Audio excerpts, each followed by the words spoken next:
Good morning, everybody. Happy Thursday. We have an amazing show for everybody today. What do we have, Crystal? Indeed, we do. A lot of financial crimes to get to this morning and potential financial crimes to get to this morning. Bit of a mystery. We had the latest inflation information come out.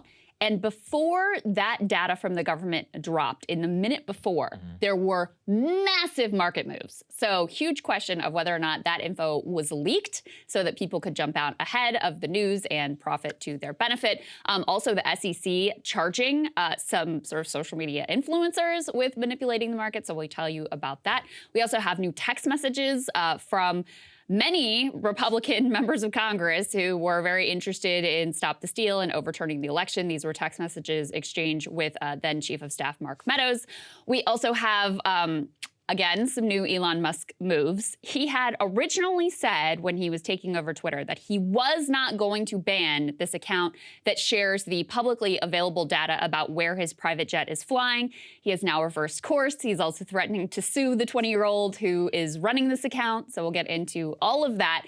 We also have some new polling that we're going to lead the show with that has Ron DeSantis taking a significant lead over Donald Trump in the Republican primary. Matt TAIBBI is also going to join us this morning to talk about the Twitter files and what his biggest takeaways are there. But before we get to any of that, live show. I get to say it again. Live show. Put it up there on the screen. This is the last one, folks. Austin, Texas, Paramount Theater, February 3rd. Yay. On Friday. We will be there. This is going to be a wrap-up of the tour. Just for the West Coast folks, I would recommend coming to this one because it's probably going to be a little while before we do anything again. Paramount Theater, February 3rd, Friday, Austin, Texas. Crystal Sager and friends, maybe some other fun stuff that we're going to do while we're down there. Yeah, barbecue, of course, is what I'm talking about. Torchy's, shout out to Torchy's Tacos. All right, so go ahead and buy tickets if you're a premium member. It's going to be exclusive, the pre-sale to premium members for the next couple of days and on sale to the general public afterwards. Premium members, just look in your email that you are going to receive today. The code will be in there for you guys to go ahead and buy tickets.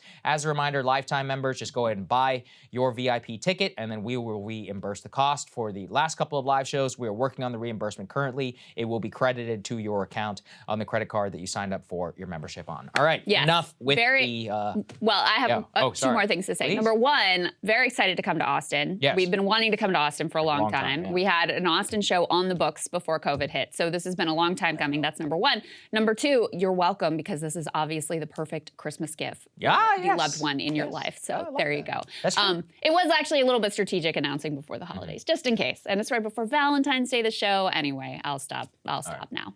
Fun. It's going to be a fun time. It'll be fun. We're looking forward to it. Love to see all of you guys there. That's right. All right, let's get to the show. Our 2023 special. Let's start with Ron DeSantis. Some polling that really just shook the world. Should we take it seriously? I don't know. Let's talk about it. Let's put it up there on the screen.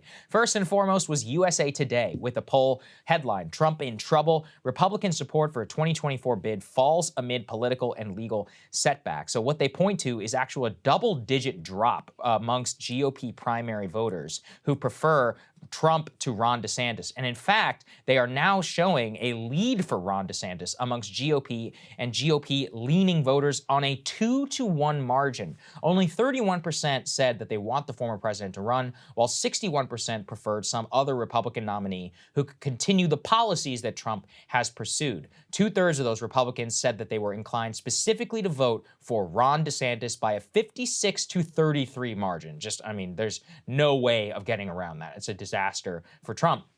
To be clear on the poll itself, 1,000 registered voters, margin of error plus or minus 3.1 points, sample of 374 Republicans and independents who lean to the Republican Party with an error margin in that sample of 5.1 points. The reason it matters, though, is that it comes amidst a slew of other polls all pointing in the same direction. So let's go to the next one. This is from the Wall Street Journal, and this was a hypothetical matchup between the two. Very similar results here. DeSantis beating Trump at 52-38 amongst likely GOP primary voters, contemplating a race in which the first nominee votes will be cast in just about a year. The reason why I think I take that one a little bit more seriously, Crystal, is the USA Today poll was GOP and GOP-leaning voters. Yeah. GOP-leaning doesn't mean anything in a primary. This one is the Wall Street Journal specifically polling likely GOP primary voters. That was another tell to me. Registered voters versus likely. Likely is almost always far more important and more indicative. But again, we have just gone through multiple cycles now of polling being off, being completely and totally wrong. The order of the states still matters. As far as I know, our RNC is still going up in Iowa and in New Hampshire. Those are two very Trump-friendly states. You know, DeSantis himself, the Florida primary, I believe is either on Super Tuesday or after Super Tuesday or around there later on in the cycle. So that would be where there'd be a true test. One of the things that got Marco Rubio to drop out in the 2016 race is when Trump actually beat him in his own home state in Florida. And he was like, okay, well, if you can't win your own home state, it's time to go. So we'll see. Kind of interesting. Yeah, I mean, absolutely. Just to dig into the numbers a little bit more, Trump's approval rating has fallen off among GOP voters, fallen to 74%. In the previous poll, it was 85%. The share that view him actively unfavorably has risen from 13% to 23%. Digging into the Trump versus DeSantis head-to-head, among those who call themselves very conservative, they still favor Trump over DeSantis, 54 to 38. Those who say they are just somewhat conservative back DeSantis over Trump, 59 to 29. So there's a bit of an ideological divide.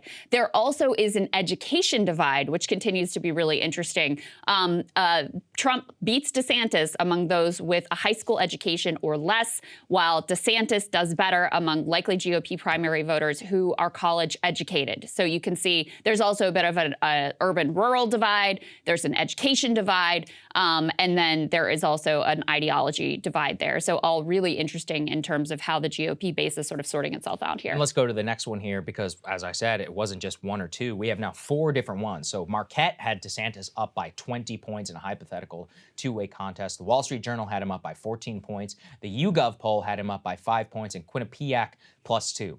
I don't know, maybe average it. Even then, it's just all over the map. It's been a year. I mean, we have a year. It's crazy to look at, like, how do you get such different results? That's what I mean. I mean, and then having come off the heels now of an election where the Democrats actually did better, maybe you could extrapolate that and say, well, you know, amongst these polls, maybe we should weight Ron DeSantis even more because the polls were off in Republican directions in 2022, but then in 2018 and 2022, GOP support is dramatically underrated.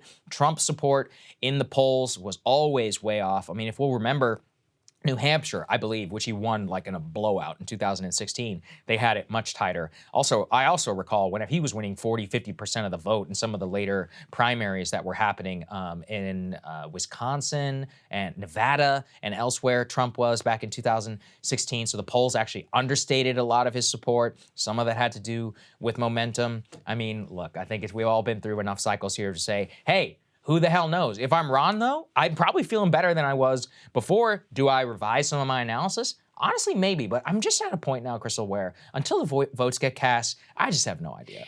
Until, not even the votes get cast, until we see an actual race, until we see them going at each other, some kind of debate. Yeah, I feel like you do. I mean, we've seen in a lot of cycles where, you know, you'll have a candidate, Rick Santorum or Newt Gingrich or whoever, jump to the top of the polls, Michelle Bachmann, and then they quickly sort of fade away. Now, I think DeSantis has built a more durable base of support here than those sort of like flavor of the month candidates from the past. Because I think he has been, whatever you think, and I don't think much of the sort of policy postures he's taken, of the ideological position that he's leaned into, but it has been very clever in terms of appealing to a GOP base. The other thing that comes across in these numbers is it's not just that the people who know DeSantis like him, he's very well known among the Republican base. So he has very high name ID and very high favorability. Now, it's one thing when you're sort of in the abstract, when you haven't really been on the national stage, when you certainly haven't been trading direct blows with the former president who does maintain a significant amount of popularity. It's another thing when you are in that head-to-head contest. But listen, there is no doubt about it. These midterm elections were very damaging to Trump. I mean, they were really damaging to his brand. It was just as clear as it could possibly be that the closer tied a candidate was to him, the closer tied to his like stop the steal insanity that they were, the worse they performed. And then you have the counter example of DeSantis down in Florida, just cleaning up, just romping the entire state going in a different direction than the rest of the country. That, I'm sure, is compelling for quite a few Republicans who are interested in actually winning and see that they really are not in a good position to do so at this point with the former president. And also, the man has done himself no favors. I mean, lackluster campaign announcement, boring as hell. and has done nothing since then except basically like hang out with Nick Fuentes and Kanye West. So it hasn't been a really stirring and inspiring campaign that he's run this far. He did tease some sort of a big announcement on Truth Social today, so we'll see what that is. And maybe after the holidays, maybe he comes out with a fuller schedule. But it seems like people are tired of him, and he's sort of tired of, running and actually being out front in the way that he used to absolutely adore. And DeSantis is trying to outflank him from the right. One of the things I've heard a long time from the DeSantis folks is one of the big attack lines would be, well, DeSantis was anti-lockdown before Trump was. Trump is the one who ultimately let Dr. Fauci. He let the lockdowns occur under his reign. And DeSantis continues to do that. Let's throw this next one up there on the screen. DeSantis is actually currently impaneling a grand jury investigation of the COVID-19 vaccines, basically pointing a gun at Big Pharma to, quote, investigate any and all wrongdoing with respect to the COVID-19 vaccines. The grand jury panel, which was also impaneled with a roundtable with the Florida Surgeon General and a bunch of other panel of scientists and physicians, some of which were skeptical of the way that the vaccines were rolled out and the role of the pharmaceutical companies, said, quote, we'll be able to get data on whether they want to give it to us or not. In Florida, it is illegal to mislead and misrepresent, especially when you are talking about the efficacy of a drug. So, I mean, actually it could be kind of interesting if we get some of these folks who are under oath and elsewhere in terms of other motive. But I think it's an interesting sign in that they believe this COVID attack will work. I still remain deeply skeptical of it. First of all, like, we live in a republic. The reason DeSantis was able to do whatever he wanted in Florida and New York was able to do what they wanted is because the federal government doesn't actually control anything. Like, Trump was not the actual arbiter of whether the state was going to be in lockdown or not. It, for better or worse, all the president can do is like, please do this. Remember when the South Carolina governor wanted to open the state in May and Trump called him out to scream at him and he did it anyway? The president doesn't have that type of power, especially over these like mostly state and local decisions. So that's one. But maybe narratively it could work. But second, look at the votes. Not a single voter put COVID in their top 5. Some not even in the top 10 of voting. So I just don't know if that's going to hit. It's possible. It's possible that people could still be salty about it and all that, but I think a lot of people have moved on. So I really don't know which way to read. Yeah, I mean, they've been signaling for a long time that this was going to be the critique that they had of Trump. I also am somewhat skeptical about the resonance at this point, not only because, listen, everybody's kind of moved on and it just doesn't hit in the way that it used to, but also, Trump kind of has him dead to rights on when DeSantis wouldn't admit whether or not he got a booster.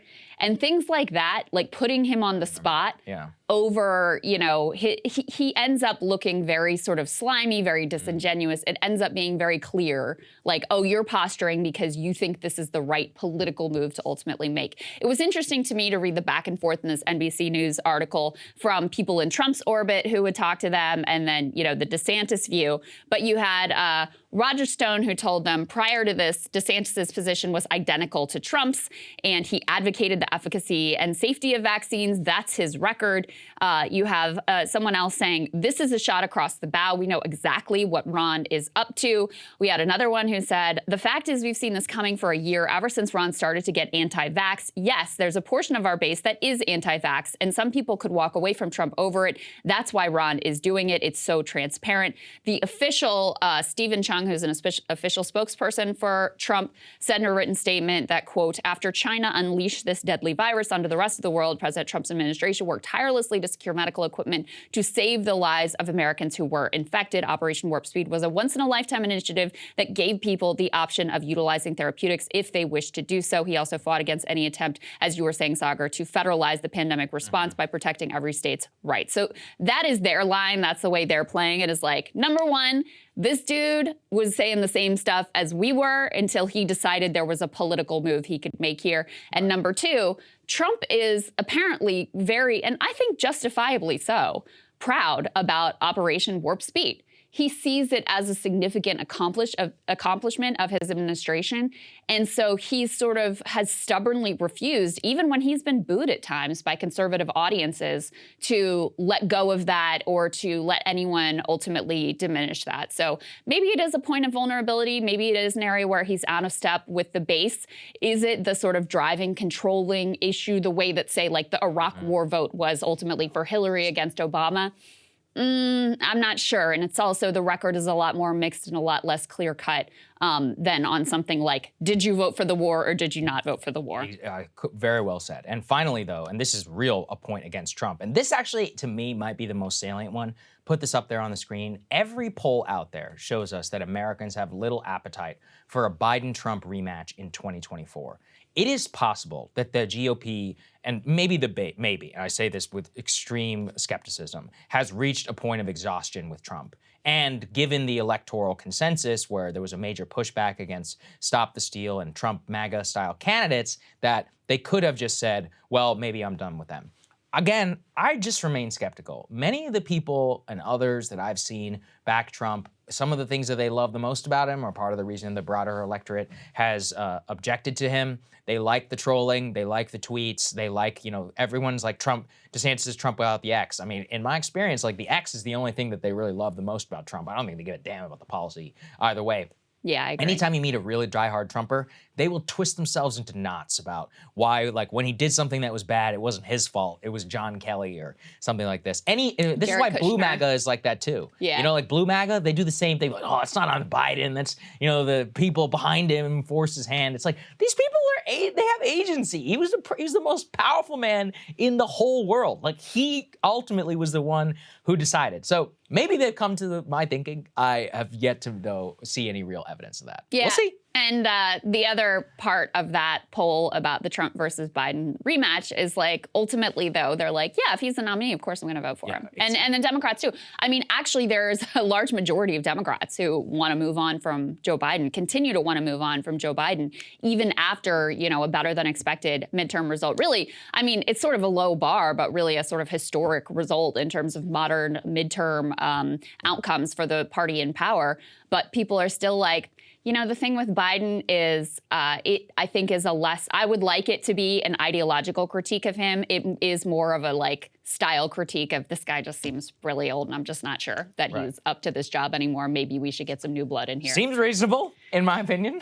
It does seem reasonable. Yeah, I agree. All right, so let's get to this little bit of a financial mystery that is quite interesting. This is crazy. Crazy, has huge implications. And that, by the way, the White House is totally downplaying. So we had, let's go ahead and put this up on the screen. The Consumer Price Index data came out, okay? Was released at 8:30. At 8:29, 1 minute before that data ultimately dropped, there were huge market moves. So you can see that on this chart. The giant spike there that you see in the markets going way up, that spike happens between 8:29 and 8:30. So again, that inflation data, which showed sort of lower than expected inflation, which was, people took as a really good sign, took as a sign, oh, okay, the Fed is not going to continue to hike rates. This is going to be good for us. That data drops at 8:30 and the market is already moved most of what it's going to do at 8:29. Okay, the White House, they say, brushed off those concerns over a leak of this information, calling it minor market movements, but stock and Treasury futures made major moves. So basically the allegation is these people knew what was coming. Somehow they got tipped off to this information that should not have been public to everybody until 8:30. Because of course, if you get a jump on that data, well, you're in a position to cheat. You're in a position to have forward knowledge that is not supposed to be public and be able to benefit from that in advance. So how do you explain the fact that there were thousands of moves made before this data officially releases? Let's put the next piece up on the screen. This is from Bloomberg. This is about, the White House is dismissing these moves. But just to give you a sense of how significant this market movement was that they're downplaying as being minor, stock futures suddenly spiked more than 1%. Trading in Treasury futures surged, pushing benchmark yields lower by about 4 basis points. Those are major moves in such a short period of time, bigger than full session swings on plenty of days. People are saying regulators really need to look into this. To give you a few more specifics here, over that 60-second span, between 8:29 and 8:30, over 13,000 March 10-year futures traded hands during a period when activity is usually non-existent.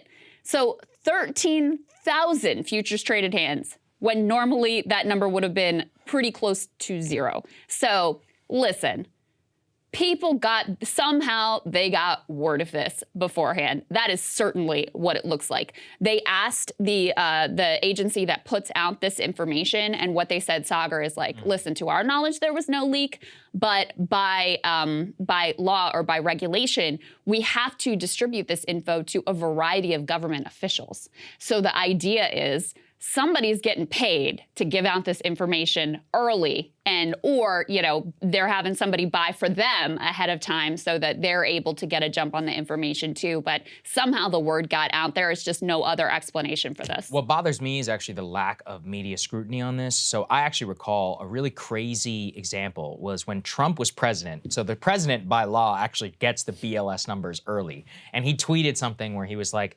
big news coming tomorrow, very good, which traders could have assumed was the BLS data, and they were trading based upon that information. A lot of people freaked out because they were like, well, oh my gosh, like Trump is violating the sacrosanct principle that we should keep these numbers secret up until the day of. Well, look, there's only a couple of people who get this info. The White House Chief of Staff, the President, the Secretary of the Treasury, the Labor Secretary, and then presumably whoever the guy is who brings the folder over to the White House. One of them talked. Listen, 13,000 futures, 1% rally.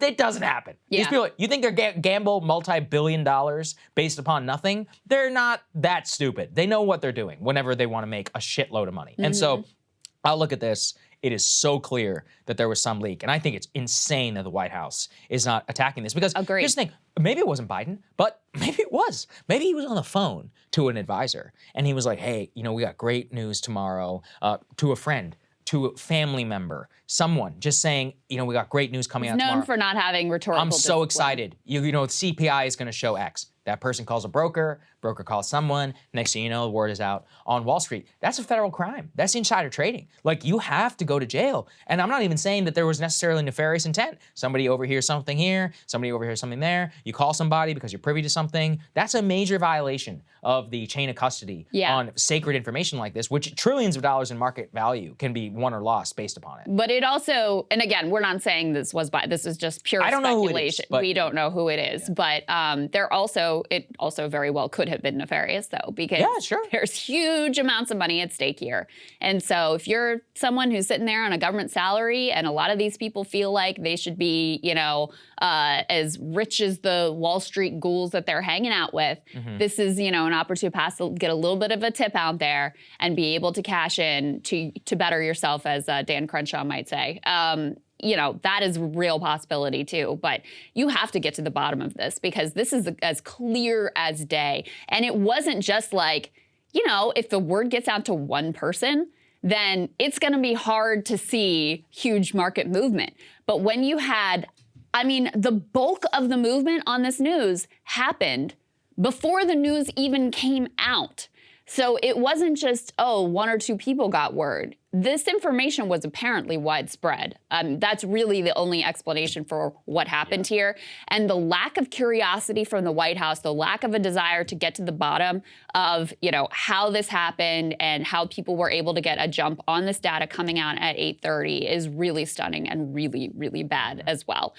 We have some other financial news from yesterday, which is the Fed, which has been on a course of extremely aggressive rate hiking of 75 basis points. They have now scaled back slightly to a still aggressive but somewhat less aggressive hike of 50 basis points. That is part of why the markets, responded in such a large way, because once they saw those inflation numbers, they felt more confident that, okay, the Fed is going to sort of dial back what they've ultimately been doing. Let's go ahead and put this up on the screen. Federal Reserve is about to hike rates one last time this year, how it may affect you. And now we do have the official news that it is 50 basis points.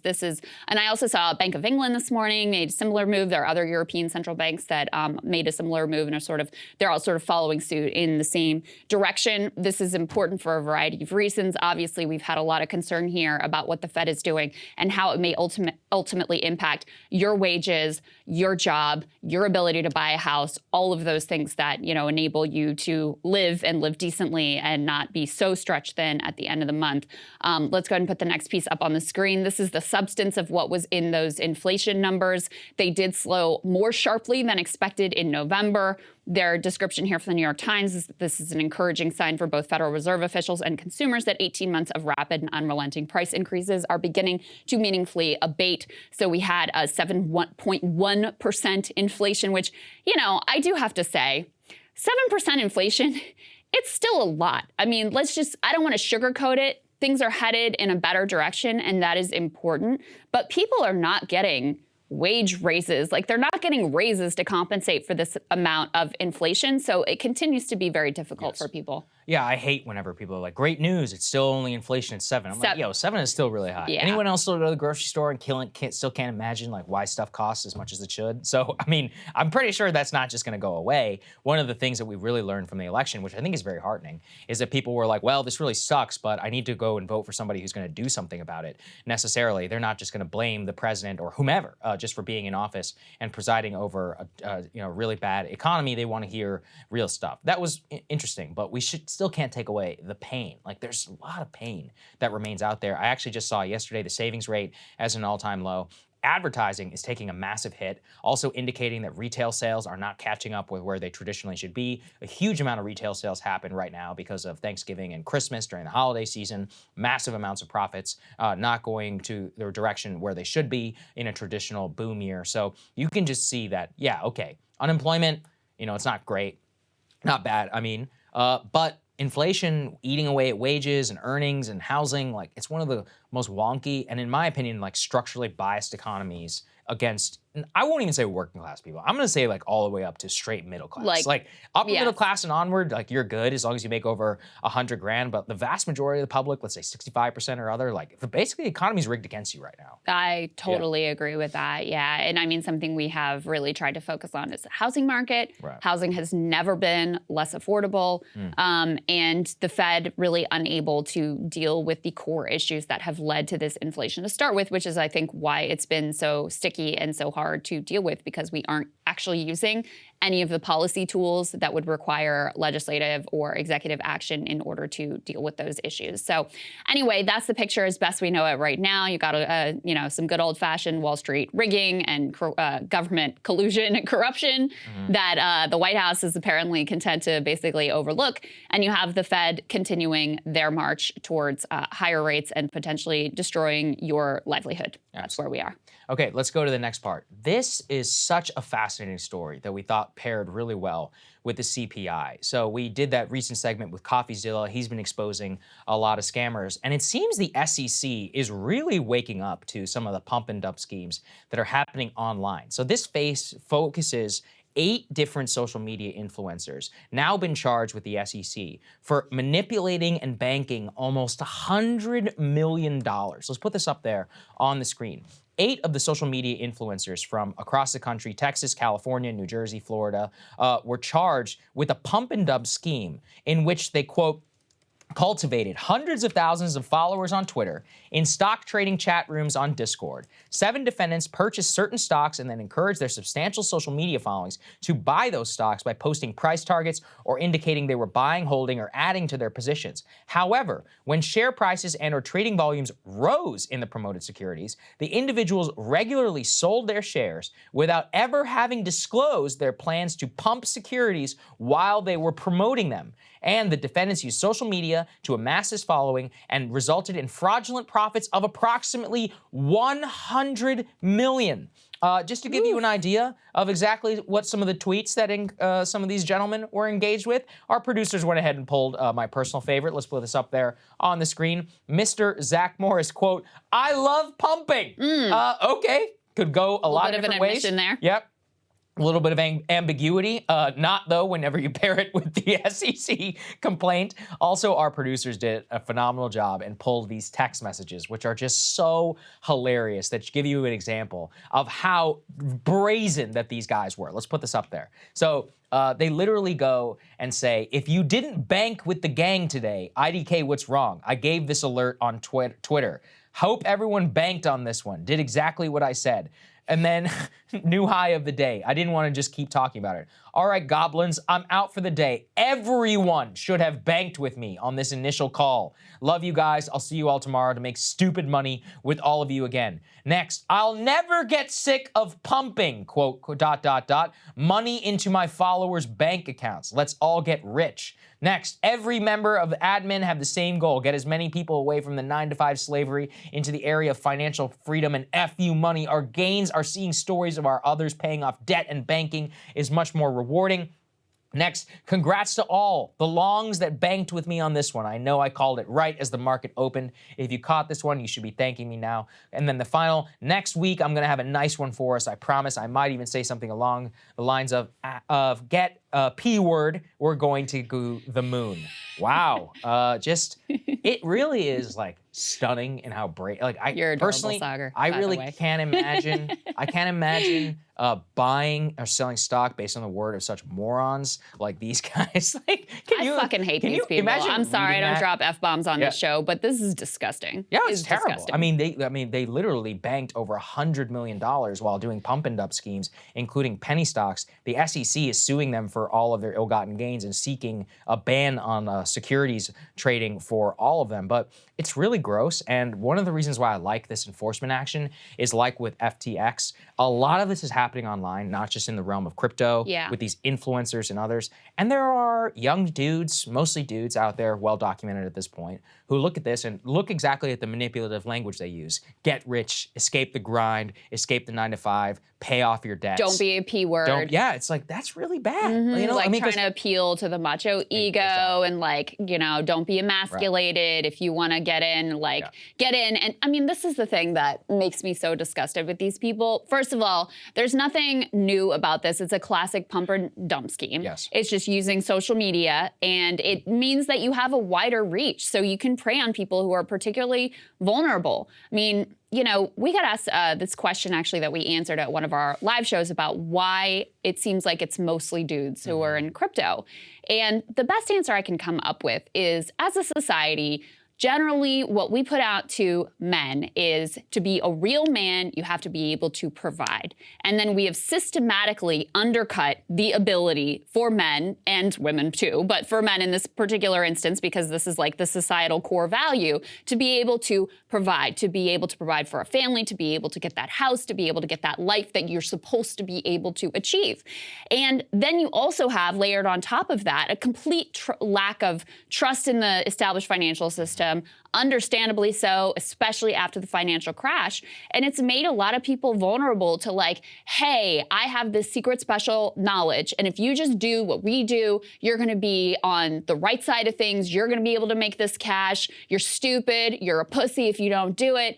And unfortunately, obviously, a lot of people are vulnerable to it and fall for it. It's the same thing with these freaking celebrity influencers, Kim Kardashian and Matt Damon and all these other people who were pushing their pet crypto schemes that they were getting paid cash for. They didn't care what happened, but people, for whatever reason, like, trust and believe in these people. And so they're like, oh, if Kim Kardashian says it, then I guess I'm gonna go buy. It sounds ridiculous, but people really literally did that. It's so disgusting. So they would push this to their followers, say it's guaranteed money, basically, you're stupid if you don't do it. And then the minute that the stock price goes up, they're out. They didn't tell their followers that they had jumped ship, that they were out of the position, and, you know, continue the whole fraud up until now. So kudos to the SEC for going after these guys, because it is just so disgusting to manipulate and take advantage of people like this. Yeah, and there's a lot of celebrities getting sued right now. Tom Brady, Giselle, Steph Curry, David Ortiz, all of whom endorsed FTX and are being sued because some people put their life savings in as a result. I mean, look, again, look, would I put my life savings in? There are a lot of people that I admire. If they told me to do that, no, I wouldn't do that.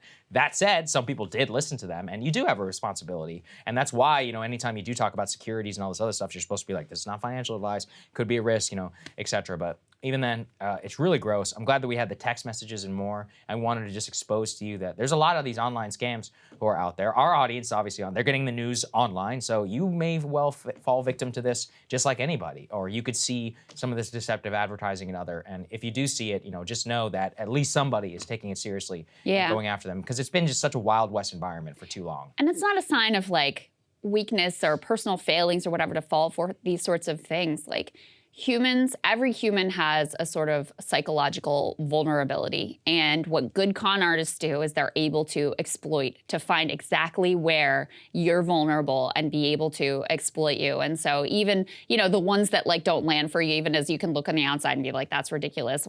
How would anyone fall for that? Like we're all vulnerable to the right, correctly worded scheme ultimately. So anyway, I just feel bad for the victims, and I'm very happy that the SEC is going after these assholes. Yep.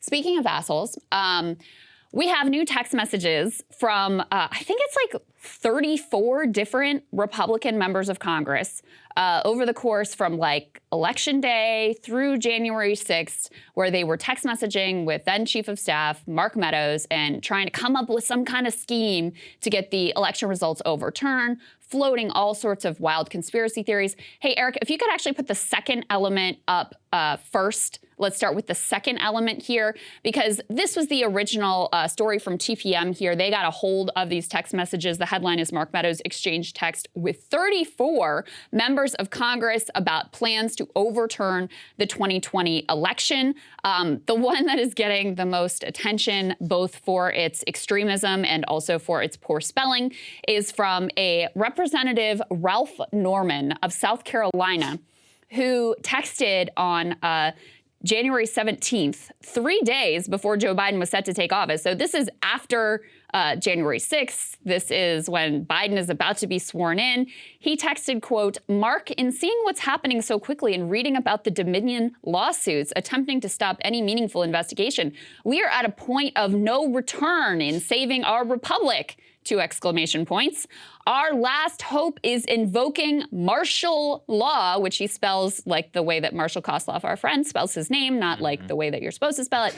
Please urge to President to do so. So you have, you know, crackpot. You've got everything in this text. You've got the crackpot, like Dominion lawsuit conspiracies. You've got absolute authoritarian extremism calling for the president to institute martial law. And you also have, you know, some grammar and spelling issues here as well. There's so much more, though. I mean, you've got this dude, Representative Brian Babin, who I've never even heard of before, from Texas, sent at least 21 messages to Meadows, received at least 4 responses. One of them, he said, Mark, when we lose Trump, we lose our republic. Fight like hell and find a way. We're with you down here in Texas and refuse to live under a corrupt Marxist dictatorship.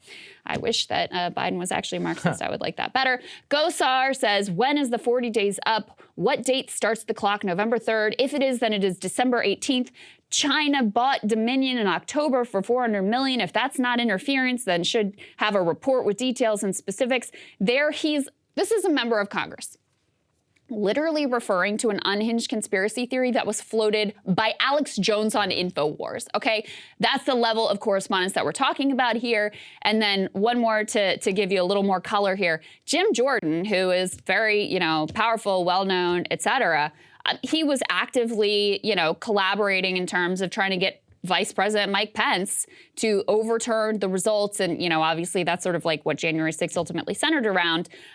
He says on January 6th, Vice President Mike Pence, as president of the Senate, should call out all electoral votes that he believes are unconstitutional as no electoral votes at all, in accordance with guidance from founding father Alexander Hamilton and judicial precedents. No legislative act, wrote Alexander Hamilton in Federalist Number 78, contrary to the Constitution, can be valid. The court in Hubbard v. Lowe reinforced this truth that an unconstitutional statute is not a law at all, is a proposition no longer open to discussion. So again, he's using these like grand words from our founding fathers to justify nullifying the legal votes of American citizens. That's why I think it's so important. It's insane. It's so important to underscore these. They believe this stuff. And people always ask me, they're like, are these congressmen really as dumb as they seem? Yeah, actually. They really are just boomers who watch Fox News. And I think that comes through in terms of these text messages. And they also literally don't know how to spend Marshall, apparently.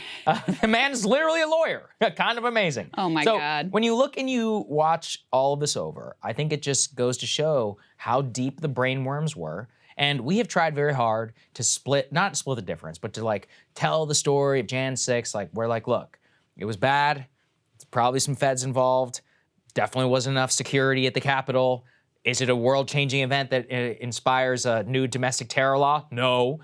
Shouldn't be. Shouldn't be. You know, shouldn't be one of those things. We shouldn't overuse it and enhance the security agencies who may have been involved in the first place. So it's one of those where it's very difficult also, though, to acknowledge and get people to really realize, like, this was serious. And, you know, they really would have done it. I think if they had the possibility, they were just too incompetent and low IQ to do so. Yeah. And I don't really know how to feel about that. I mean, on one hand, I guess thankful that they were too dumb to do so, but also, you know, the means of pulling off something like this, it's crazy. And I want people to realize that. It was real. It actually was real. They really believed the Dominion bamboo ballot stuff. Yeah. Coming out of the mouth of Sidney Powell. I do think that is the most important takeaway is, I mean, this is not a small number of members of Congress either. 34 members who were privately texting Mark Meadows this crap. You know, wild conspiracy theories, wild like legal theories that they thought they could use justifiably to overturn the election.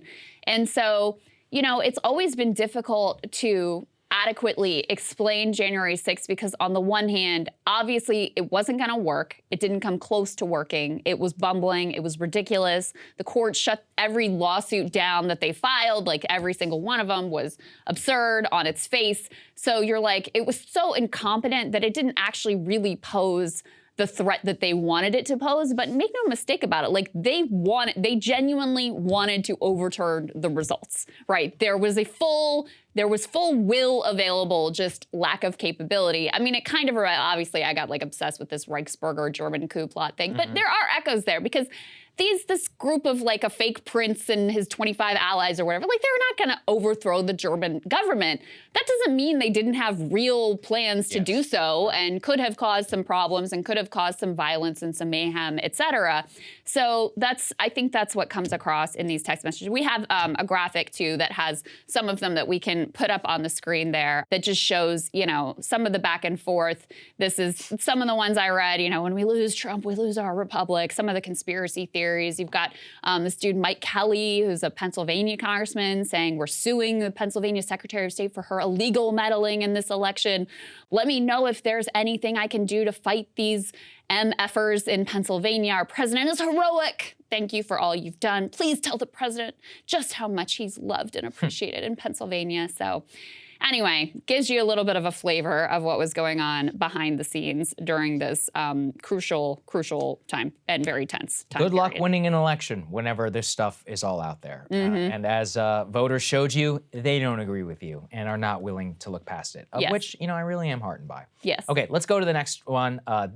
We were originally going to talk about something more substantive. Jack Dorsey kind of put out a long thread around about censorship, misinformation, how he wished he'd handled his own content. Unfortunately, Elon decided to give us something bigger that we, of course, must address. So let's go ahead and put the first element up there on the screen.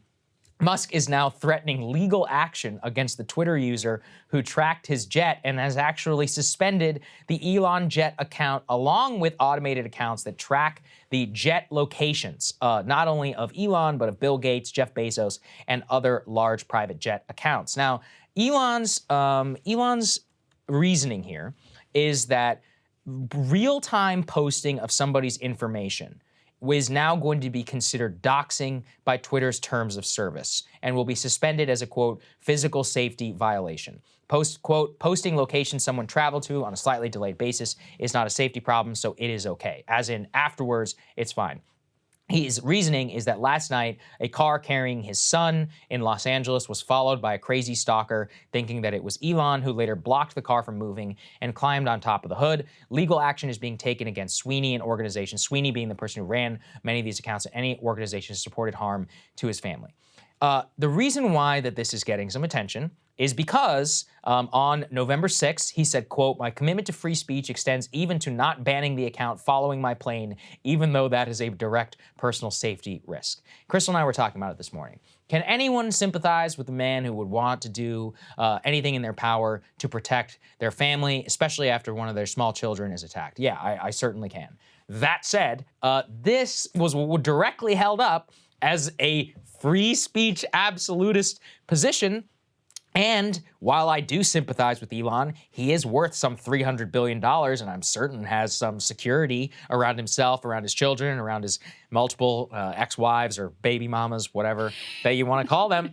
And, you know, at the same time, like posting real-time information, what does that even mean? For example, I was once a member of the White House press corps. One of the things that we would do when we were in the motorcade is be like POTUS on the move from one place to another place. Why do we do that? In the public interest, so that the American people always know where the president of the United States is. I'm not saying Elon is like that, but the point is where's the line on what's in the public interest, what's not? I mean, Elon, let's say he's traveling somewhere, not on business, but on an official matter, and it's newsworthy. Well, that arises to the level, you know, his own personal safety. This is one of those things where we always have to balance. And in my opinion, it actually falls into the worst of censorship, which is it's always under the guise of safetyism.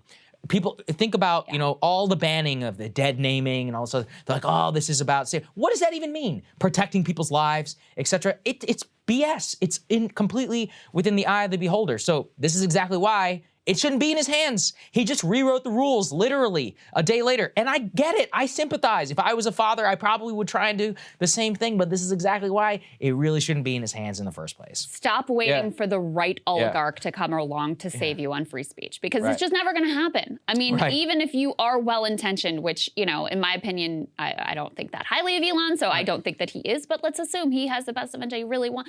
You are still, we have seen multiple decisions made that are all about his own personal vibes and feelings and emotions about it. And as long as your speech is subject to the approval of some oligarch or another, that is not free speech. So there's a couple other things to note about this. Number one, this is information that is already publicly available. Yeah, that's true. Sweeney, you can go on any FAA website. Sweeney doesn't have any, like, you know, magical knowledge or insider info here. It's literally an automated account that just reposts already publicly available info. That's number one. Number two, they went so far as even to, he has an Instagram account that does the same thing, and they're blocking people from even, you know, sharing that on the platform. It really is almost like a Hunter Biden laptop type of treatment. I'm not saying it's that level of importance because we're not in a presidential election, but it really is, he decided he doesn't like this one thing, even though he had already said that because I'm a free speech absolutist, it even applies to this one specific account. So he goes back on that. They actively rewrite the terms of service in order to fit this one specific case that bothers and, in his view, threatens him. Okay, so again, it's just subject to the whims of Elon Musk. Another thing, you know, the supposed position of Elon, which he stated publicly, was that any speech that was legal would be allowed on the platform. There was, in fact, a Supreme Court case, apparently, about this exact thing, the publishing of flight data, of flight location data, and they found it is free speech. So by any standard, if you're looking at this, it does not meet what he said his criteria would be. Not to mention, I mean, at the beginning, it was like, oh, I'm going to have my content moderation council, and it's going to be different, and we just see, and I actually appreciate it because I think it's very revealing.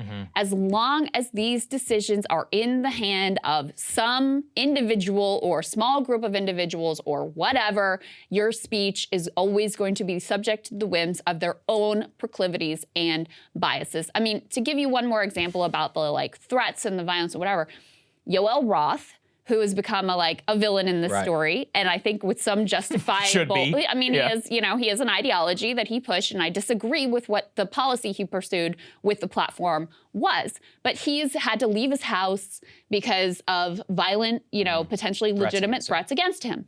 So he's, Elon doesn't have any care or concern apparently about that threat of safety to someone else. It's only when it touches him and his family that he ultimately cares. And that's what makes it so difficult. Do I want people to threaten Yoel Roth? No, leave Yoel Roth alone. That said, I am going to still tweet and say whatever I want about Yoel Roth in a critical manner, because if some crazy person decides to do something with that, that's on them. What they try to do is silence anybody who is criticizing them and saying that if you do, you are somehow responsible for discussing attacks. That is a ludicrous position. ACLU versus the town of Skokie on the KKK, on the Nazi rally, had the exact same thing. The residents, remember, many of whom were Holocaust survivors, said that looking at swastikas and at white supremacists was directly harmful to them and was bringing back bad memories and was a threat against their own physical safety. The court ruled in the favor of the rally specifically because, yes, speech is very often not just uncomfortable, it can often be dangerous. And in terms of the things that we have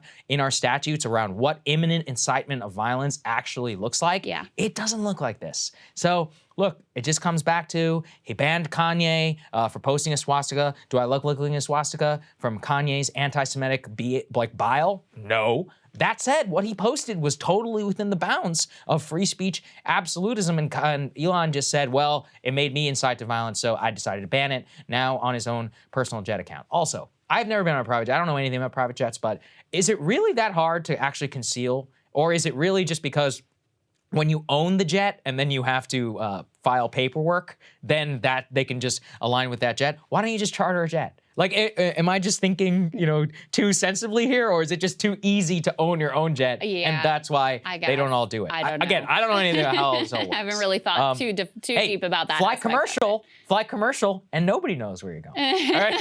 That's There's the trick. There's a little trick for you, Elon. The one other thing I want to say about this, because I think it just adds some color texture to it. Like this guy, Sweeney, who's 20 years old, and by the way, also, he's being threatened with a lawsuit now from Elon. It's open and shut. He will easily win. Absurd. Right. Again, from the supposed free speech absolutist, you're threatening this 20-year-old with a lawsuit over information that is publicly available. I mean, come on, it's ridiculous. It's totally ridiculous.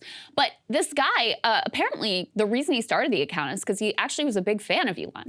He wanted to. He was like tracking his big business moves and how he runs his business and what he's up to, and that was the genesis of the account. So, I mean, not that I don't think it substantively matters, but it does add a little bit of texture to the fact this guy wasn't out to get Elon. He actually was like a fanboy, although I think he is sort of rethinking his position on that. Yeah, apparently Elon once offered him like $5,000 for the account, and it's like, dude, come on, like if you really want it to go away, you're gonna have to pay a hell of a lot more than that. On the planet. You should have paid him more. If this is important to you, if you paid him $100,000, none of this would have happened. So that's the other reason. Don't be cheap, even whenever you're really rich. Well, and by the way, if he did buy the account, someone else could just make another one. Yeah, exactly. And have the same, algorithm bot that just reposts the data anyway. Because beef is with the FAA, publicly available. Right, exactly. And also, like I said, fly commercial, nobody knows where the hell you are. Just wear a hat, or actually, even these days, some people get on planes with masks and hats on, so you have no idea. That's true. That is true. All right.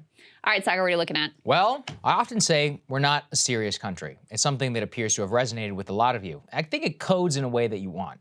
Both left, right wing. It just hits a deep nerve. We all know it's true. From our political fights to our economic leaders to the general feeling of malaise that all of us can relate in some way. And a perfect example of that, to me, is TikTok. When you say it in the abstract, I know it sounds laughable, but in the height of peer competition with a malevolent foreign government, we are allowing the most downloaded app in the United States, most used social media app, to be one controlled by that foreign adversary. An adversary which, by the way, specifically does not allow US-based social media companies to operate there, under the belief that doing so would allow us to shape their population towards democratic norms and corrupt their society. On its face, it's ludicrous. From a national security perspective, from a basic fairness perspective in terms of competition, truly imagine at the height of the Cold War, the largest newspaper in circulation is owned by the Soviet Union and controlled by the KGB. You would never accept that in a million years. Yet, we have continued to let our society increasingly be reliant on said app with no serious effort yet by both Trump and Biden to do what obviously needs to be done. Just ban the damn app and be done with it. This is why I'm very heartened, actually, to see a serious bipartisan effort actually materialize to treat the issue with the seriousness it deserves. Congressman Raja Krishnamurthy, he's a Democrat from the Illinois 8th District, Congressman Mike Gallagher, a Republican from Wisconsin, and Senator Marco Rubio have introduced the first bipartisan effort of its kind to actually ban TikTok. The legislation, as written, would block all transactions from any social media company under the influence of China or Russia.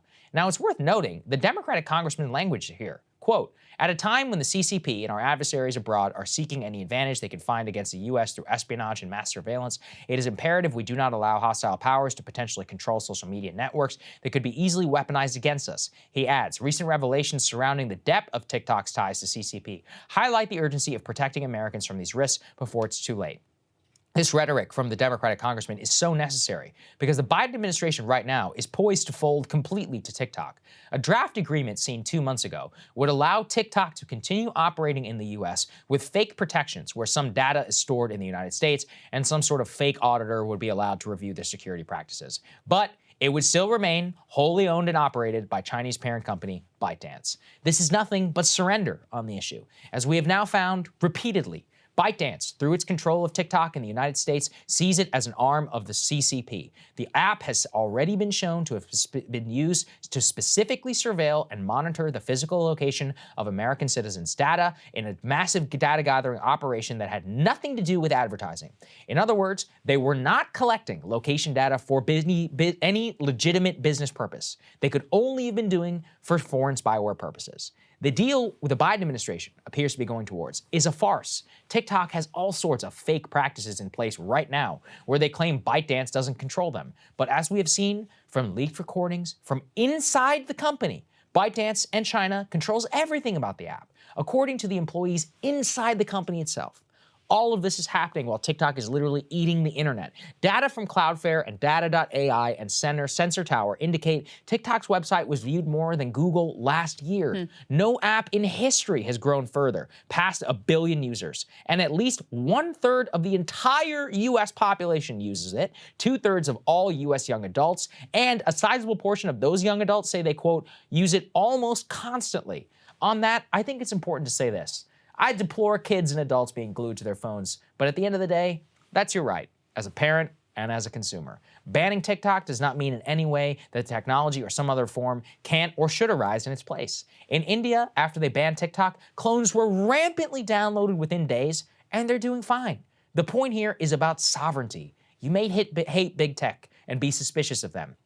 I've said here 1 million times now, there's still a big difference from a US-based social media app spying on you for profit versus an authoritarian government for one thing. For one, we have democratic ability via our government to actually make ours stop if we want to. For another, when our government wants something from them, at least you gotta get a warrant and they can still tell you to go to hell. It's not perfect, but it's a hell of a lot better. In China, in the middle of right now of COVID-0 protests, guess what? There's mass censoring on that app. Also consider a time here when US public opinion is counter to China's interests. Ask yourself seriously if they wouldn't use that app to try and influence it. If you don't think that they would, I can't really help you, but I know that most of you know it to be true.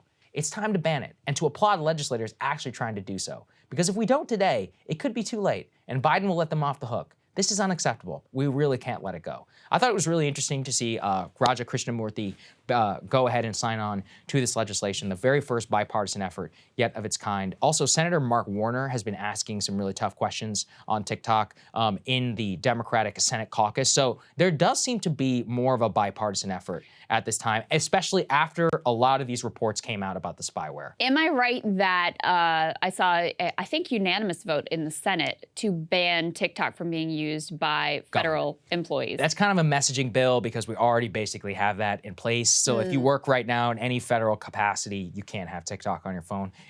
Even if you work for a big tech company, Google or for Microsoft, they won't even let you have it on your. It doesn't matter, right? Yeah. You know, for a federal government or whatever, I'm like, sure, okay, fine, but that's not really what we're talking about. Yeah. To me, it was just an indication that there was increasing interest and support and awareness that there's an issue here. Do you see a forced sale as a possible avenue, though? Because so you'll love this. You know, so like my daughter, Ella, is very into TikTok. She really enjoys it. Her friends enjoy it. Like, it's a thing, you know? And it's not nothing. I mean, listen, she'll move on. Everybody would move on. But it's not nothing to take away from a teen something that they really like, that they really enjoy, that they've spent a lot of time sort of like building up a following or presence on or whatever. So is there a possibility of just forcing the sale of it? You'll love this. You know why we can't do it? Because of Wall Street. So basically what happened whenever Trump tried to do the forced sale back in 2019, U.S. investors actually sued the government under their fiduciary abilities to say that they were getting defrauded and screwed to basically demand a profit on the return of their investment in ByteDance, thus blocking the sale to Oracle. So the government, as a result of basically Wall Street shareholderism, does not have the ability to compel a sale of foreign spyware. It's actually more legal to ban it than it is to force the sale, because Wall Street still wants its profits. I know it's an insane thing whenever you talk about it, but if you ban it under national security purposes, it's far easier than allowing all these Wall Street financiers to say, no, hold on, I gotta get my profit. I mean, it's a ludicrous system. I would prefer a forced sale. That's my, yeah, my absolute that preference. Seems like the ideal outcome, but apparently all you can do is ban it, so it is what it is. Yeah, absolutely. All right, Crystal, what are you taking a look at? Unfortunately, 2022 is ending on a bit of a sour note for workers and for the labor movement more broadly. President Biden showed his true colors as a strikebreaker-in-chief, getting a congressional boost from Pelosi and the Democrats to force a bad deal on railroaders. The Fed continues to hike interest rates in an overt effort to discipline labor, which has gotten a little bit rowdy, a little bit militant, and a lot organized over the past year. But don't let these setbacks distract you from the fact that on a whole, workers in 2022 took bold action, they organized, they struck, and they won in a way that is truly revolutionary when compared to every other year of my life. So, with 2022 swiftly drawing to a close, I thought I would put together 5 big revolutionary moments that made 2022 the year of the worker. Special shout out up front to Labor Notes reporter Jonah Furman for his input on this list, and no list of notable labor events in 2022 would be complete without a mention of the epic Labor Notes conference. All right, with all of that said, let's jump in. Early in the year, we were all shocked by an absolutely seminal turning point in labor history. I will let the man himself explain what he and his fellow workers were able to pull off. Well, I can tell you now, we got the jugular. We went for the jugular. And we went for the top dog because we want every other industry, every other business to know that things have changed. We going unionize. We're not going to quit our jobs anymore. And, this is a prime example of what the power that people have when they come together. Oh, they're going to have to negotiate with their workers now. My message is that now we have a union that they're going to have to collectively bargain with. That's right. Chris Smalls and his comrades came out of nowhere, did what literally no one else has been able to pull off in U.S. history with a new grassroots union called the Amazon Labor Union. They won a union election at a large and crucial warehouse in the New York City area. Fairy tale David versus Goliath story, diverse group of ordinary workers able to take on one of the richest and most powerful men on the entire planet. And they won. This victory sent an unmistakable message to workers across the country that while, of course, nothing is guaranteed, they had a chance to organize and to win at any workplace anywhere in the entire country. Chris's personal story, no less inspiring. Fired for speaking out during the pandemic, smeared as stupid and inarticulate by Amazon executives, and leading an effort out of nowhere that defied history. Chris issued a warning and a challenge to the whole nation. Workers were not going to quit their jobs anymore, as he said, and move on to the next low-paid, low-dignity workplace. They were going to organize and transform the workplace they were already in. And that is exactly what many chose to do. In fact, another huge moment this year was the wildfire spread of grassroots organizing in fast food and service jobs, led by the visionary workers at Starbucks. The first successful union drive at Starbucks actually happened just over a year ago, back in 2021. But it was in 2022 that movement took off coast to coast, bringing an unprecedented wave of organizing to an industry that many had assumed would be impossible to organize. Matt Bruning put together a phenomenal recap of the success that the Starbucks worker movement has enjoyed. His top line number here is astonishing. Starbucks workers won 267 elections in just 365 days. Their win rate was equally jaw-dropping. Here you can see 2 different charts. One shows the number of union wins, which slowly builds and then skyrockets right around May of this year, building to that final tally of 267 stores organized in total. The other chart there on the bottom, it shows their win rate over this time frame, which ends the year at a stunning 80%. Most of these union victories, too, were totally lopsided. A number of stores had unanimous votes in favor of the union. Overall, if you consider every worker that had a chance to vote for or against the union, 71% of all workers voted yes. The Starbucks workers really inspired a whole new model of organizing. It'd previously been just widely accepted that retail and food service was just too difficult to organize because you have to go store by store by store, and because turnover is ultimately so high. This wave of organizing disproved that whole theory, and workers at other fast food and retail outlets, they took note. Chipotle workers unionized, REI employees, Apple workers, Verizon workers, and a whole lot more besides. The service sector is one of the largest and fastest growing parts of our economy. If we could turn these jobs from being low wage, precarious, filled with indignity into solid middle class jobs, that would be a whole revolution. And unionizing is the first step to that transformation. Brunig pulled another stat for his piece on Starbucks that actually leads me to my next big labor movement of the year. So the Starbucks union filed 548 charges against Starbucks for their illegal union busting efforts, including firing and intimidating workers. And in a big break from the past, those claims are actually being received by a worker-friendly National Labor Relations Board. So listen. The NLRB is underfunded, they're understaffed, and they've been slow to act in areas where it could make a real difference. But the difference between this NLRB and the Trump NLRB is night and day. And the general counsel at the helm, Jennifer Abruzzo, is an ardent supporter of labor who has taken some truly transformational steps towards making the law more hospitable towards worker rights. Let me give you just a few of them. This week, acting upon her recommendation, the NLRB just ruled that when workers are illegally fired or demoted for union activity, employers will be required to not only pay back lost wages, but also they're going to have to compensate them for all other associated costs, things like childcare, healthcare, late fees on credit cards, legal fees for defending against unpaid bills, etc.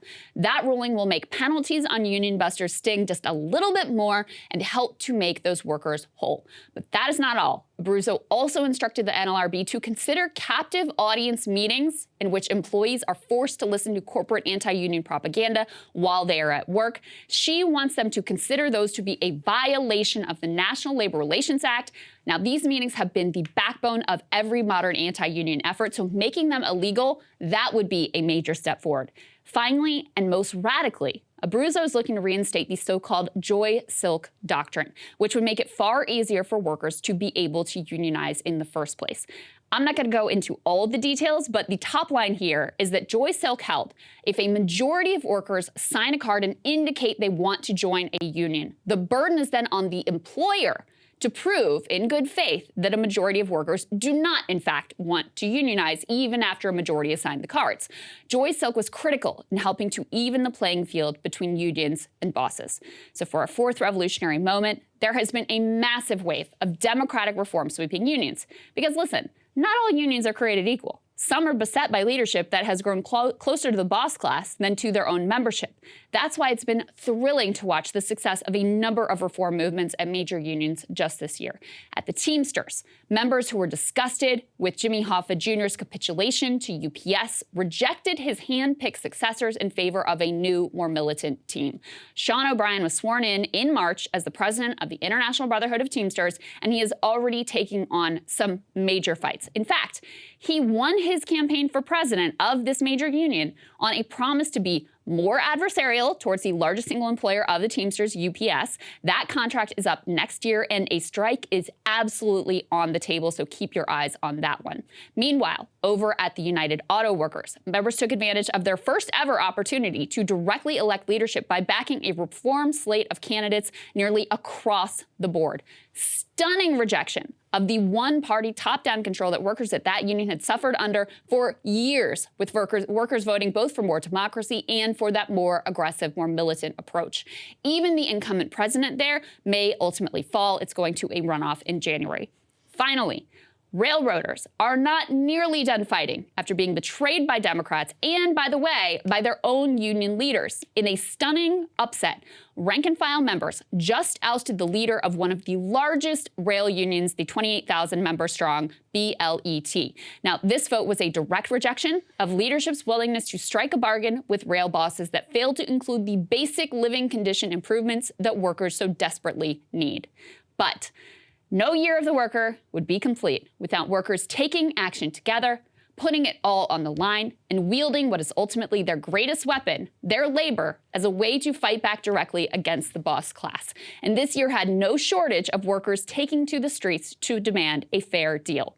We had over 1,000 UAW members out on strike right now at CNH Industrial as that company rakes in record profits. UFCW grocery workers at King Soopers won big wage and healthcare gains early in the year after a successful strike. Frontline medical workers took to the streets too. Mental health workers in California, nurses in Minnesota, and our dear friends at Warrior Met Coal continued their now multi-year strike. Extra solidarity to them as we head now into the holiday season. Listen. All in all, an estimated 200,000 workers went out on strike this year, withholding their labor to try to get a fair deal at a time of mounting inflation, corporate price gouging, and record profits. Now listen, this is necessarily an incomplete list. It's just a start also in terms of where the labor movement needs to go. It is going to take a long time for labor to climb back out of its multi-decade decline. But if you ask me, what I'm optimistic about for 2023 and for beyond, this right here, this is it. Especially when you consider the way that the American people consistently backed labor at every single chance when they were given it this year. So, knowing that there's still a long way to go, here's to the many fights and struggles to come, and always to solidarity forever. So, Sagar, it's my big recap of the year. Didn't want us to lose sight of how many gains were ultimately made, because remember last year we looked at the numbers, we were like, oh, there are these couple of union wins, but overall union membership declined. That's not going to be the case this year. You had more organizing efforts, more union elections, more of everything this year than we have seen previously. Huge upward spike. And by the way, the NLRB needs a lot more funding to be able to deal with this effectively. No, you did a really good job of viewing like what happened, where things could go, and where things take off. I'm just not sure. I hope that things get better. One of the things with less tightening from the Fed is as long as there's less downward pressure on the unemployment rate, the more that this type of stuff can flourish. I don't think they're going to be able to put the genie back in the bottle, because at this point there's bipartisan sentiment in favor of labor unions, in favor of organizing, in favor of these workers.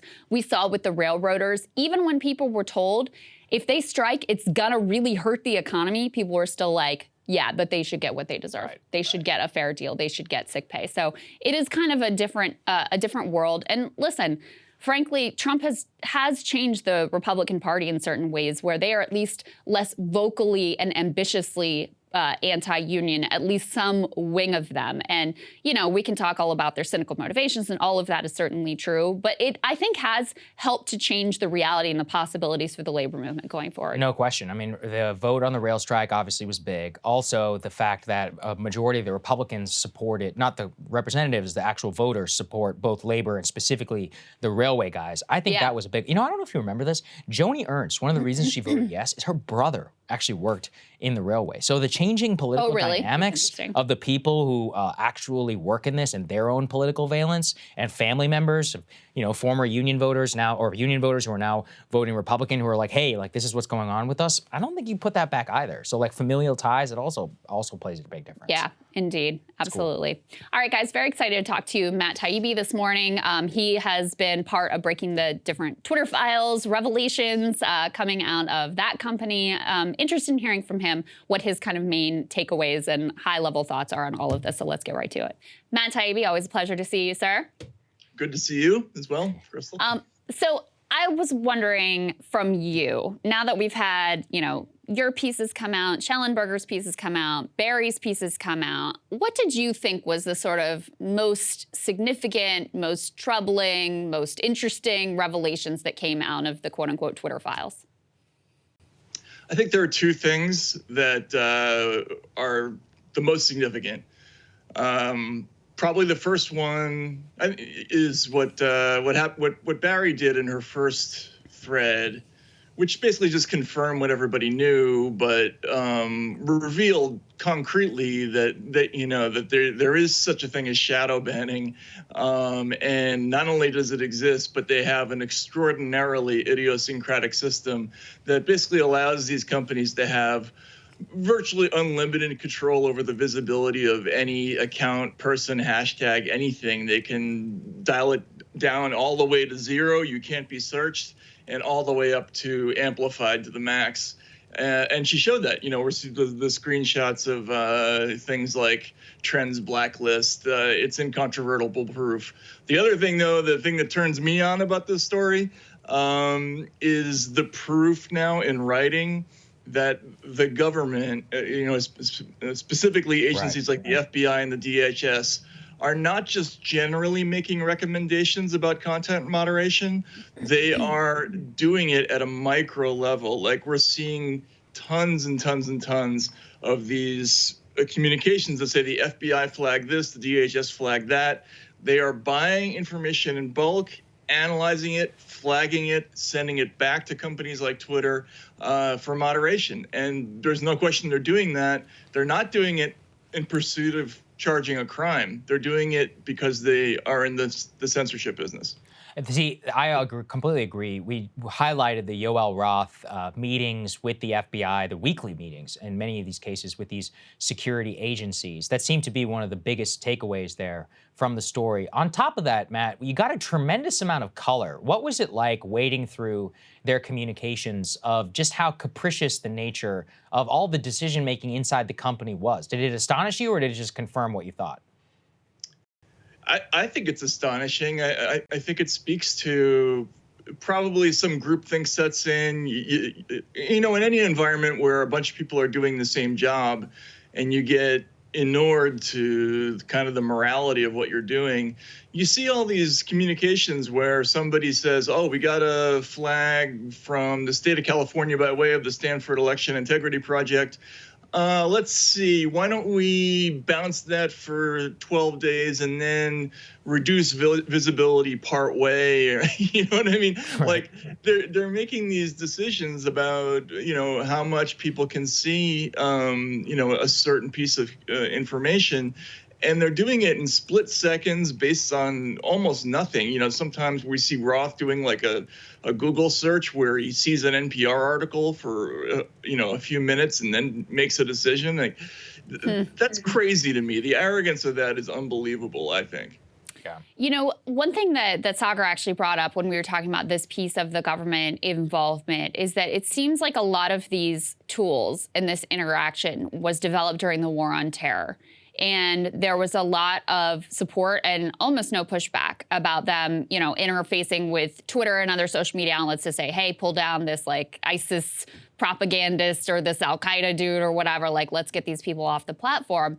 But it's a real lesson in the way that once those tools and that power is made available to these agencies, they don't stop and limit themselves to that one area. So as, administrations have moved forward, they have continued, it seems to me, and I wonder if this is your impression as well, to just continue to expand their intrusion and go from war on terror to, okay, now we don't like this type of actor, now we don't like that type of speech, and wade into more and more sort of controversial and fraught areas as they've moved forward.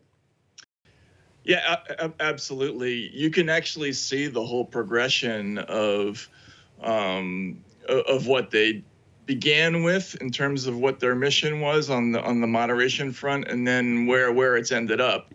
Later today, you're going to be seeing some material talking about how they deliver certain information to one agency, but more serious information, for instance, to like the Pentagon, right? And that's probably a holdover from the war on terror when, there were the DoD was probably asking companies like Twitter for information about certain actors abroad, and they were just giving it to them, right? Like that's kind of how that system worked, whether it was through FISA, national security letters, whatever. They could get whatever they wanted. But you see that they've massively expanded the mission. And I think it was critical. 2016 was critical here because after that, they argued the foreign interference issue gave them the license to start doing it on a much grander scale than they had after 9/11. And you see that everywhere as well, even in something like as seemingly, partisan as the Hunter Biden decision.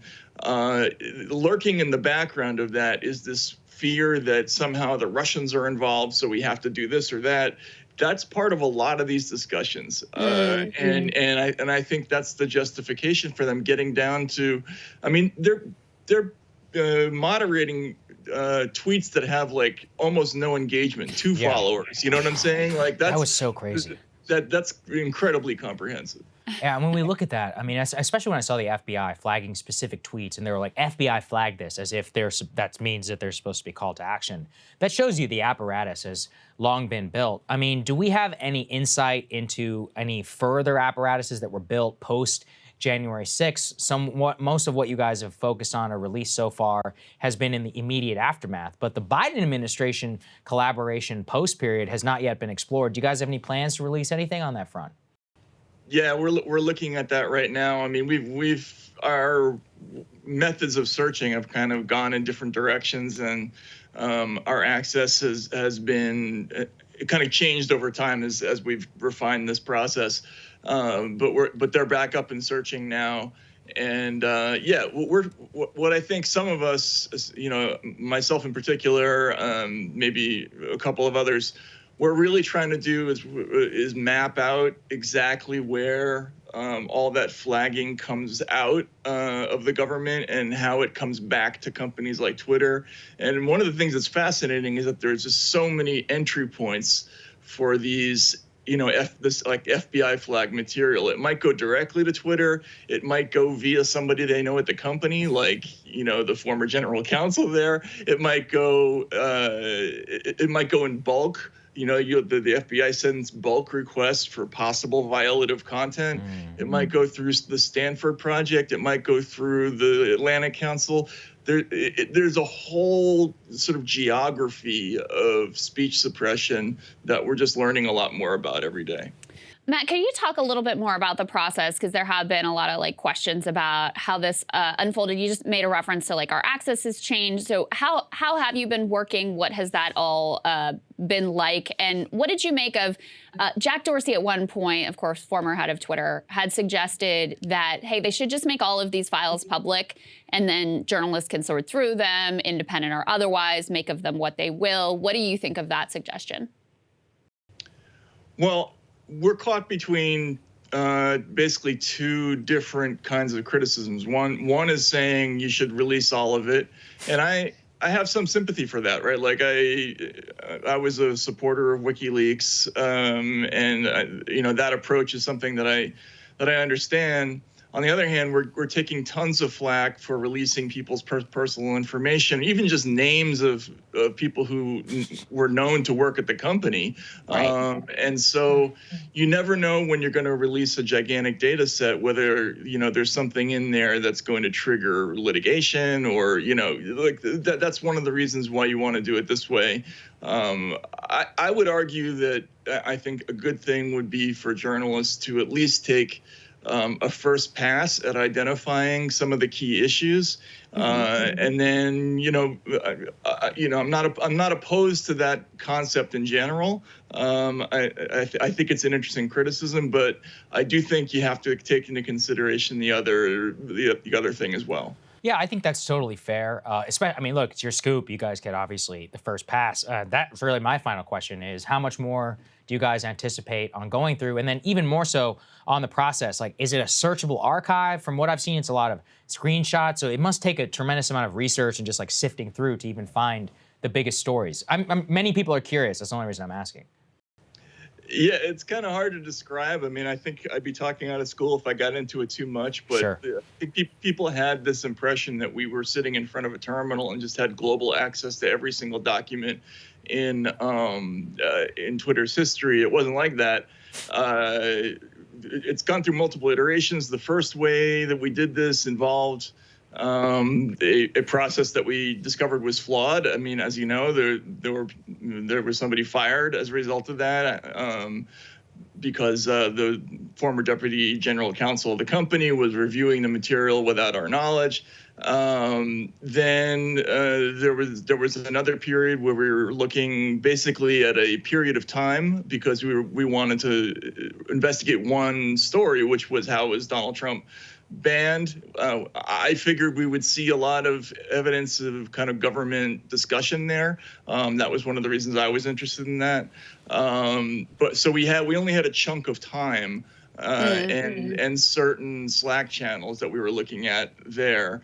Then we had some technical problems, and now we're back up again. And I'm actually not in the room. I'm on the other side of the country at the moment. Right. One other question for you, Matt, is you know, almost every source in journalism has some sort of an agenda for why they're giving you the information. So the fact that Elon has an agenda here is not in any way disqualifying.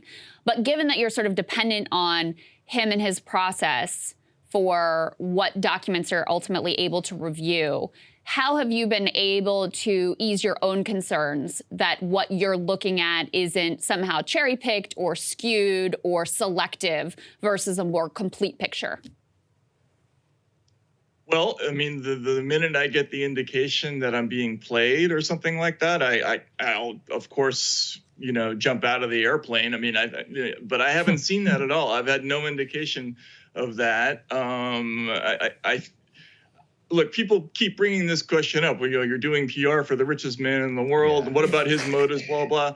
And, you know, like, it doesn't matter. Like, journalists, we don't care where the information comes from. If it's true, we want to look at it. I know what my motives are. My motives are, I'm looking at, like, I'm getting a unique look into the underbelly of how censorship works in this country, and how the FBI, the DHS, the Pentagon, like all of these institutions, and how they operate in secret.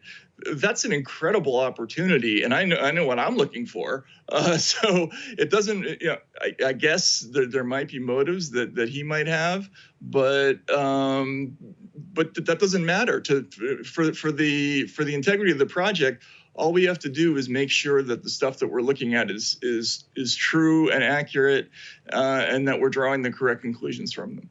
Absolutely. My final question to you, Matt, is about the media coverage. What have you made of the response to this? It used to be something like this would have been covered all 6 networks. From what I have seen so far, there's only been one segment on any of the major television networks on this entire thing. To the extent that they have covered it in the mainstream press, they've smeared you as a, quote, conservative journalist, which is, of course, ridiculous if you know anything about your career. Has it been astonishing? Or, I mean, look, we're all kind of in this game together. At this point, and I don't know, it didn't really surprise me, even though I'm repulsed by it, but I guess it's just like a long-standing repulsion. What did you think? I mean, it's just funny, right? It's hard to take it any other way. Look, I think a clear subtext of this entire project is kind of a burn on traditional media. I mean, the whole idea of putting the material out on Twitter to begin with, it's kind of a double burn, right? Because you're flaying Twitter on Twitter, and then you're also doing it in what used to be the private playground, essentially, of the commercial media. And of course, this arouses lots of negative emotions. And they're hitting back and also pretending not to cover a story that everybody in the country and also in some parts of the world are talking about. Right. That just makes them look ridiculous. I mean, I get that they have opinions about it, but the whole thing is silly, I think. Yeah, agreed. I mean, I don't know how you can deny that the revelation of weekly meetings between the FBI and a major social media platform that they all acknowledge. I mean, there have been plenty of coverage of Elon's takeover of Twitter and what that means. So they're sort of tacitly acknowledging this platform is really important, but, only covering the pieces of it that, that they want to, that they pick and choose. So Matt, thank you so much. I know you're tired. I know you've been up late and all of those things. So we always really appreciate your time here. Thanks for your work, man. Thanks for having me. Take care. Always. Anytime. Yeah, our pleasure. Thank you guys so much for watching. We really appreciate it. Live show, don't forget, Austin, Texas, February 3rd. Link right now for the premium members in your email with the pre-sale code on sale to the general public. Later, we got Counterpoints. They're going to be returning here to the set. It's going to be a lot of fun. They're going to have a great show for you guys tomorrow morning. Partner content, all that other stuff. Premium. You guys know the drill. We're really excited. It's been a real privilege to wrap up the year with all of you. It's cool. It's like the first full-scale year that we've done all Breaking Points. First entire year. It's especially awesome. We love you all so much. Thank you guys for being with us, and we will see you all on Monday. See y'all next week.